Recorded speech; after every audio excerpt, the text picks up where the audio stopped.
In this ever-changing world, we need to keep up with those changes or else mapag-iiwanan tayo. In recent years, the quality of education has significantly changed. Previously, our aim is to provide our students with knowledge that they can somehow apply later in life. But now, our goal is to teach our students to obtain knowledge by themselves and to work in ways that enable them to come up with new ideas. We are here to develop future professionals who are competent, talented, innovative, and creative problem solvers, skilled, and critical thinkers. We must provide students with skills that will help them work collaboratively in a team, become decision makers, plan and manage their time effectively, listen to one another, and choose the right communication strategy at the right time. And for us to be able to meet those new teaching requirements, we need to adapt new skills. And what are those skills and innovative teaching approaches? We will find out as we go through our discussion today. So, please bear with me as I walk you through this topic. What is innovation? Innovation is the introduction of something new. What is approach? Approach is the method used in dealing with or accomplishing something. And what is competencies? Competencies are the requirements of a competency-based teacher education that includes the knowledge, skills, and values a teacher must demonstrate. As we all know, there are two types of teaching methods. They are traditional or conventional method and innovative or non-conventional method.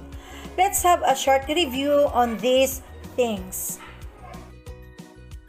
Ano-ano kaya ang characteristics of conventional methods? Okay, so these are the characteristics of conventional methods. Number 1, learning from memorization. A simple example is, when you give a poem to memorize, at nagawa naman ng mga bata yon. But the thing is, did they understand it? Natuto sila through memorization. Pero, naintindihan ba nila? Kasi nga po, learning is different from understanding. When you say memorization, it is simply the process of putting information in memory. It makes information readily available for deeper learning. It's better that students learn through understanding rather than memory. Number 2, learning is abstract, where you use reason and intuition to deal with ideas, concepts, and feelings. Let's say, if we ask the class to describe a happy person, each learner or student will give different opinions or ideas. For example, one will say, a happy person wears a smile on her face. And the other one will say, her face is glowing. Number 3, learning is theoretical. Learning is concerned with theories, concepts, ideas, and hypotheses. It's not necessarily based on real life or meant to be applied to real life. Number 4, teacher decides the course of learning. Tayong mga teachers, we dictate the flow of discussions. Kasi nga po, ang nangyayari, the teacher do all the talking and the students or learners just listen. And the only time they will take part is when they are called for a recitation.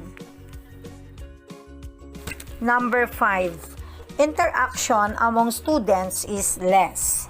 So the interaction is more on teacher to students. It tends to create rivalry or competition among students.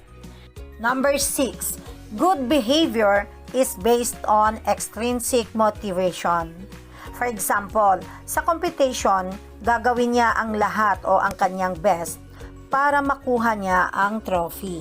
Extrinsic motivation refers to behavior that is driven by external rewards. This can be tangible like money or grades, or intangible like praise or fame. Okay, so these are the conventional teaching strategies. Lecture method. This is the oldest method of teaching. It refers to the explanation of the topic to the students. In this method, the teacher are imparting information to the students in terms of lesson plans and within the classroom settings. Discussion method. Here, there is a collaborative exchange of ideas among teachers and students or among students themselves for the purpose of furthering students' thinking, learning, problem solving, and understanding. Memorization. This is the strategy that is the retention of information process over time for the purpose of influencing future action. Sit work. A period of time during the lesson when students work independently on assigned tasks, either alone or in a group. And 5th, students learn through listening and observation. Ngayon naman po ay ibabahagi ko sa inyo ang hierarchy of learning, or ito po yung tinatawag nating learning retention. Dito po sa kaliwa, people generally remember. Ito po yung mga learning activities na naaalala nila. Dito naman po sa kanan ay people are able to, or ito po yung learning outcomes o developed. So ito po yung kung ano yung magagawa nila. Okay, uunahin po natin ang people generally remember. So dito 10% of what they read. Kung ano po yung kanilang nabasa, ang kanilang naaalala lang ay 10%. Okay? So, 20% naman of what they hear. So, kung may narinig sila, halimbawa kwento, 20% lang po ang kanilang maalala. Then, 30% of what they see. Kung ano po yung kanilang nakita, halimbawa po sa mga pictures. So, 30% lang po yung kanilang maalala. Then, 50% of what they see and hear. O halimbawa po, nanood sila ng movie. So, kung ano po yung kanilang nakita at narinig, 50% lang po ang kanilang naaalala. Ngayon naman po, from 10% to 50% ay magpo-fall sa passive learning. Ano po ba ang passive learning? Students receive information from the teacher. They simply listen and read the material and internalize or learn from it. 70% of what they say and write. So sa bahaging ito po ay nagpa-participate na sa discussion or nakakapagbahagi na rin ng kanyang natutunan. Okay, then 90% of what they do. So sa bahaging ito, ikaw na mismo po ang nakakapagturo o nakakapagbigay ng presentasyon. What you learned, you impart to others. Ngayon naman po, from 70% to 90% ay magfo-fall sa active learning. Ano po ba ang active learning? So, the students are involved in the learning process, which means the students are actively engaged in the discussions, problem solving, role plays, and other methods. They have a control over their learnings. Okay, ngayon naman po ay tingnan natin ang people are able to, o ito po yung learning outcomes nila. So from 10% to 20%, they can define, list, describe, and explain. From 30% to 50% naman, they can demonstrate, apply, and practice. So from 70% to 90% naman ay they can analyze, define, create, and evaluate.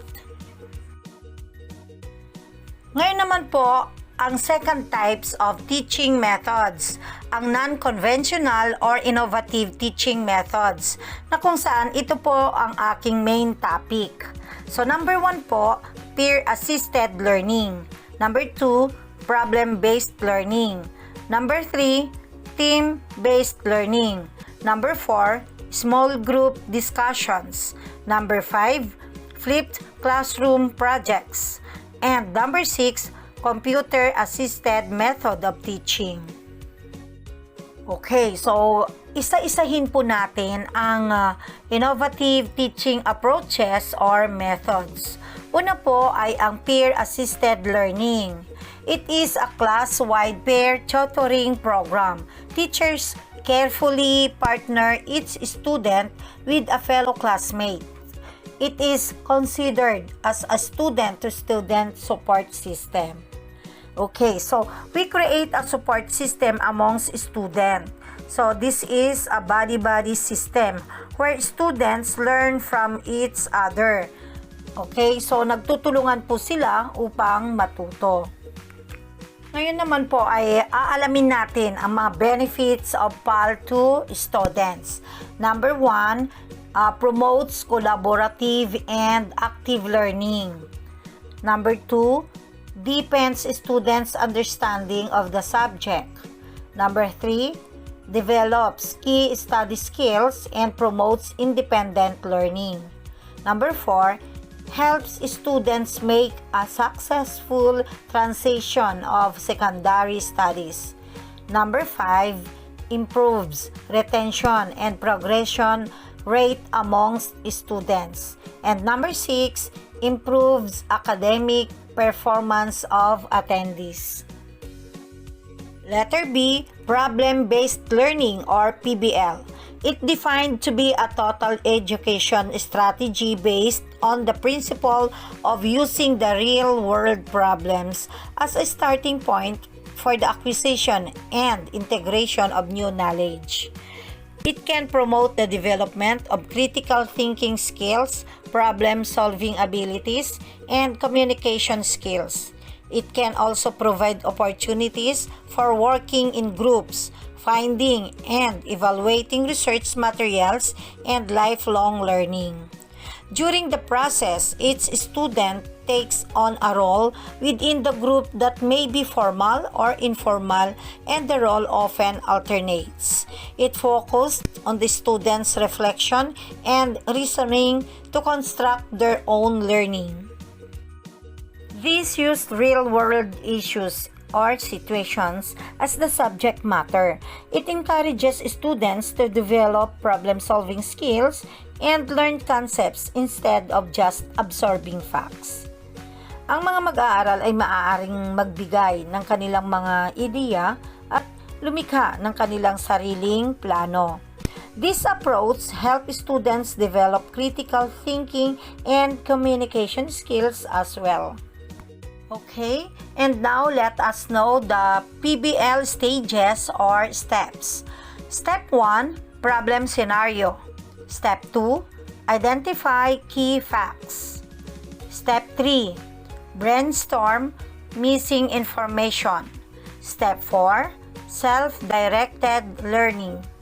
Step 5, assimilate the new knowledge. Step 6, apply the information. And Step 7, analyze the results. Letter C, team-based learning or TBL. It is a structured form of small group learning that emphasizes students' preparation out of class and application of knowledge in class. The teacher establishes the learning objectives and chooses the problems on which the students will focus but then act as a guide while teams work toward their solution to the problem. Nilalayon nito ang kaalaman ng mga mag-aaral sa pamamagitan ng individual na pagsubok at pakikipagtulungan ng grupo. It motivates students by holding them accountable to themselves and to one another. This builds up confidence in their problem-solving skills and trust in each other. TBL focuses on giving students the chance to apply their knowledge to solve single or multiple problems. It aims to facilitate both the conceptual and practical knowledge of the students. Okay, ngayon naman po ay ang step cycle of TBL. Let's start with pre-class preparation or out-of-class preparation. So students are given preparatory materials like textbook chapters, articles, videos, slides, etc. to review before the start of each module. Next, or number 2, readiness assurance process. Under nito ay letter A, Individual Readiness Assurance Test o IRAT. Students need to complete a 15 to 20 items multiple choice question test. Letter B, Team Readiness Assurance Test or TRAT, where students complete the same test but then gives immediate team feedback. Letter C, Written Appeals.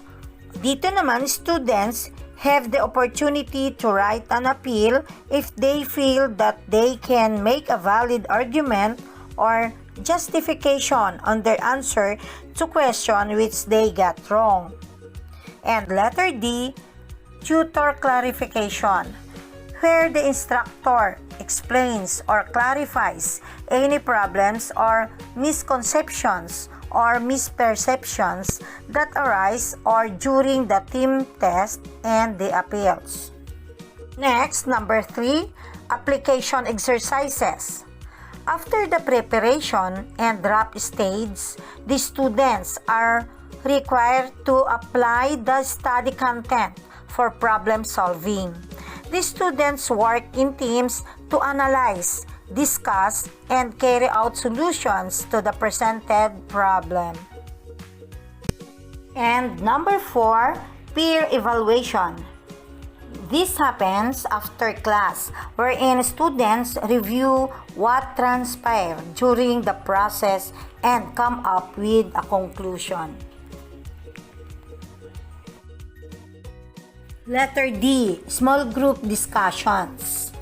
It provides students the opportunity to share ideas or opinions without having to address the entire class. Ito naman po ay same with TBL, where students got to have opportunity to their ideas or opinions, but they don't have to share or address the entire class. These are time-tested techniques like lecture, debate, forum, dialogue, symposium, brainstorming, etc., through which group actions may be accomplished. There are 4 strategies for small group discussions. So number 1, collaborative mind mapping. The students can create an online mind map by using web applications such as Google Docs and Sheets and MindMeister. This helps in communicating the ideas on a 2-dimensional canvas. Students can post their questions for the discussions in mind maps. Number 2, Think, Pair, Share. Think, Pair, Share or TPS is a collaborative learning strategy in which students work together to solve a problem or answer a question about an assigned reading. This technique requires students to, number 1, think individually about a topic or answer to a question. And number 2, share ideas with classmates. Number 3, simple jigsaw. In groups of 5, assign each participant a brief unique reading for in class or out of class. The group is given a general topic to discussion and each participant takes a turn discussing it from the viewpoint of their unique reading. And number 4, debate. In this discussion method, the class is divided into 2 groups of participants who then debate a topic in a reasoned and organized fashion. This could be a formal parliamentary debate or a more simplistic mode. E. Flip classroom projects. It is an instructional strategy and a type of blended learning that reverses the traditional environment by delivering instructional content, often online, outside of the classroom. This can be used to save time, work directly on student needs at any level, and deliver constructive feedback to students quickly. Dito po, the students are introduced to the learning material before class with classroom time, then being used to deepen understanding through discussion with peers and problem-solving activities facilitated by the teacher. Ang goal po is to make the classroom an active learning environment and to enable students to learn at their own pace o sariling oras. This also gives the instructor more time to teach each student individually rather than the class as a whole. Ngayon naman po, aalamin natin ang differences between traditional classroom learning approach at flipped classroom learning approach. So dito sa traditional approach, ang before the class, the learners come to the classroom based on the topic and schedule given to them. Kaya kung ano lang yung binigay ng teacher na topic at schedule nila, ayun lang yung kanilang dala-dala. Okay, so dito naman sa flipped approach, before the class, the learners are given study material to read and assimilate the learning content. So mayroong material na ibinigay ang guro sa kanila para maaral nila. Okay, next, traditional approach in the classroom. The instructor delivers lecture to the classroom and provides with the study material. While flipped approach in the classroom, the learners discuss the content with their peers and the instructor. And the last, traditional approach. After the class, the learners are given practice exercises or activities to enhance their learning. While flipped approach naman, after the class, the learners check and confirm their understanding by doing further learning activities. And the last approach or method is computer-assisted teaching method. This is an approach to teaching and learning in which computer technology is used as an aid to the presentation, reinforcement, and assessment of material to be learned, usually including a substantial interactive element. Sa approach na ito, ang computer ay ginagamit sa paglalahad ng material sa pagtuturo at pagsubaybay sa pag-aaral na nagaganap. So this is a combination of text, graphics, sound, and audio in enhancing the learning process.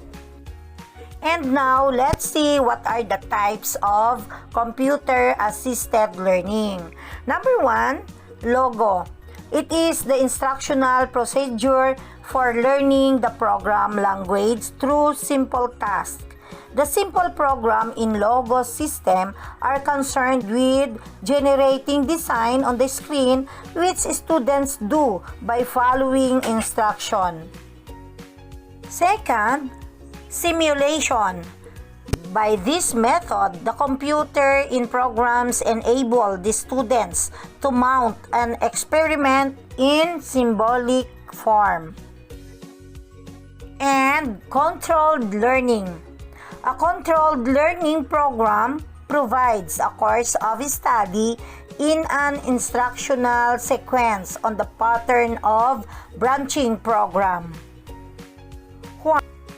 Ideally, computer-assisted learning is very useful, but it is also a fact that there are setbacks.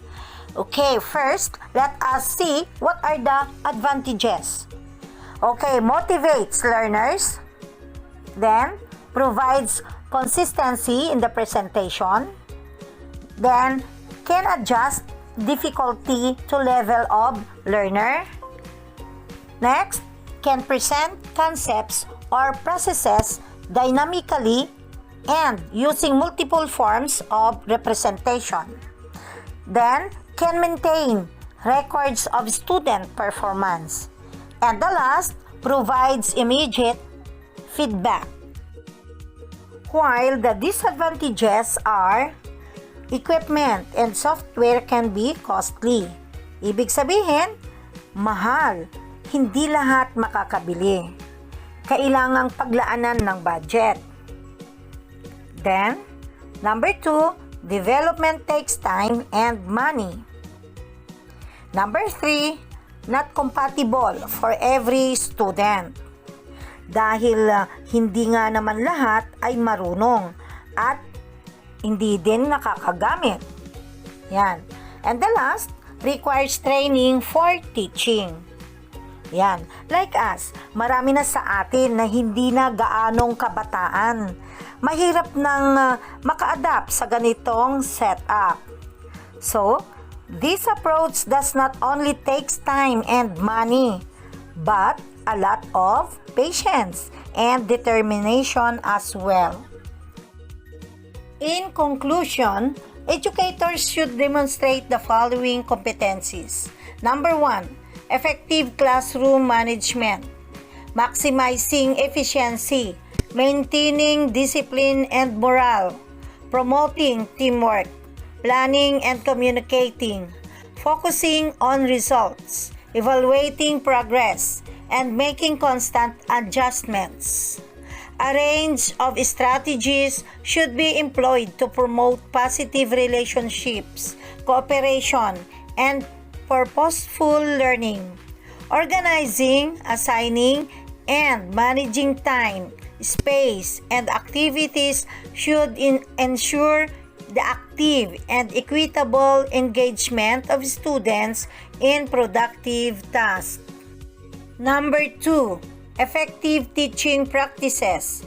Multiple teaching and learning strategies should help engage students in active learning opportunities that promote the development of critical thinking, problem solving, and performance capabilities while helping them assume responsibility for identifying and using learning resources.